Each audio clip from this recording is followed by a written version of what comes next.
ഇപ്പൊ മോഹൻലാലും മമ്മൂട്ടിയും 10, 15, 20 ലക്ഷം കൊടുക്കുമ്പോൾ ഇങ്ങോട്ട് വന്നേ നീ എന്നിട്ട് ഇങ്ങോട്ട് നിന്നേ നീ 15 കോടിയും 20 കോടിയും ഒരു സിനിമയ്ക്ക് വാങ്ങുന്ന ഒരു നടൻ അടയ്ക്കേണ്ടി വരുന്ന ടാക്സ് ചെയ്യേണ്ട പൈസയുടെ ഒരു വിഹിതം മാത്രമാണ്. ആ പറഞ്ഞവനെ ഇങ്ങോട്ട് വിളിച്ചോണ്ടാ അടിച്ചവന്റെ കർണക്കുട്ടി ഞാൻ പൊട്ടിക്കും. അതുകൊണ്ട് ഇതൊരു വലിയ മഹത്തരമായ ഒരു കാര്യമായിട്ട് ഞാൻ ഇതിനെ അങ്ങനെ കാണാറൊന്നുമില്ല. കാര്യം അവർക്ക് ആ പൈസ മറ്റൊരു രീതിയിൽ അവർക്ക് ചെലവഴിച്ച് കളഞ്ഞേ പറ്റൂ. ഇപ്പൊ വലിയ കോർപ്പറേറ്റുകൾക്ക് CSR ഫണ്ട് വഴി കൊടുത്തേ പറ്റൂ.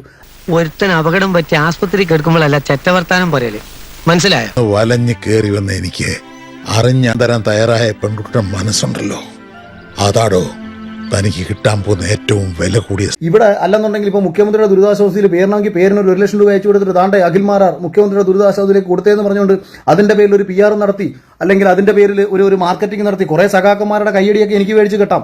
ഈ നാട്ടിലെ പത്രങ്ങളും പാപ്പരാസികളും എന്നെ കുറിച്ച് എഴുതി അർമാദിക്കുന്നത് കണ്ട് ആസ്വദിക്കാൻ സെലിബ്രിറ്റി സ്റ്റാറ്റസ് ആഗ്രഹിക്കുന്ന യൂഷ്വൽ സൈക്കോപാത്ത് അല്ല ഞാൻ.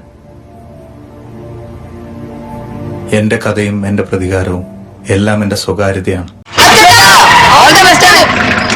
താങ്ക്സ് ഉണ്ടടാ മോനെ ദിനേശ, താങ്ക്സ് അടിച്ചു പൊളിക്കടാ.